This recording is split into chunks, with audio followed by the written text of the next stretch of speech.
Na mtazamaji, serikali inapanga kutoa fidia shilingi bilioni 1.6 kugharamia fidia kwa waathiriwa wa uvamizi wa wanyamapori ambao jamaa zao waliwaua wale ambao mifugo wao wameuawa na mashamba yao kuharibiwa na wanyamapori kuanzia mwaka 2018.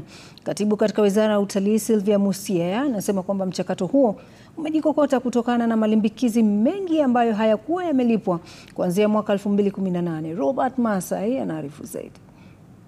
Viumbe vya Mungu. Kuanzia mwaka 2018 imekuwa safari ya ngoja kwa waathiriwa wa mashambulizi ya wanyamapori kulipwa fidia na serikali. Hata hivyo ngoja hiyo iliwaumiza matumbo kwa muda mrefu inaonekana kuwa itafika kikomo, kwani Wizara ya Utalii inapanga kulipa fidia ya shilingi bilioni 1.67 kufikia mwishoni mwa mwaka huu wa kifedha. 2013 Act introduced a very ambitious project of compensation, 5 million for death, 3 million for injury, a very expensive program, but the National Treasury did not come through in terms of funding it. So there has been a serious backlog, but immediately we resumed as Kenya Kwanza. We then jump-started. It had stalled from 2018. There had been not any compensation given.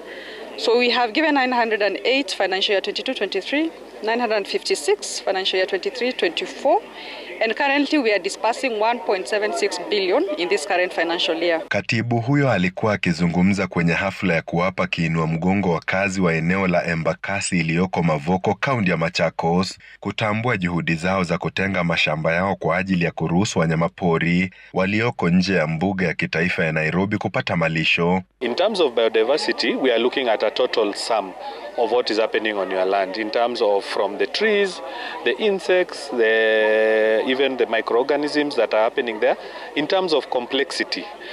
Yani, the amount of life that is happening there and the variety of life. A donor, together with private sector, is supporting communities prepare themselves, accelerate biodiversity conservation, and we have, just like carbon credits, some tools to measure biodiversity capital, and then are able to then pay individual members of communities for where there is private land owning like here. Wakazi wanasema hatua hiyo itasaidia kuwafuta machozi baada ya kuangaishwa na wanyamapori, wakisema itasaidia kupunguza mikwaruzano baina yao na wanyama hao ambao zaidi ya 60% wanaishi nje ya mbuga ya Nairobi. Kwa muda mrefu tumekuwa tukifanya mambo ya wanyamapori lakini hatujaipata faida.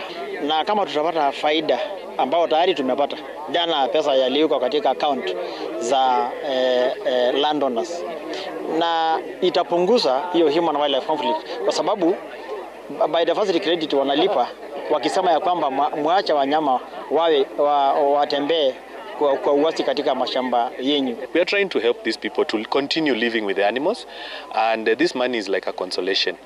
Continue living with the wildlife. Yes, it will eat your grass. Yes, it can eat your goat, and sometimes it can damage your property, but there is some money coming in. Kwenye hafla hiyo pia ambapo wakazi walipokezwa hundi ya shilingi milioni 10 kutoka kwa mashirika ya kutunza mazingira, Wizara ya Utalii ilifichua nia ya kufanyia mabadiliko sheria ya fidia ya mwaka 2013 ili kuwafikia mabadiliko mengi ambayo yamejiri nchini tangu wakati huo. Robert Masai, runinga ya Citizen, kaunti ya Machakos.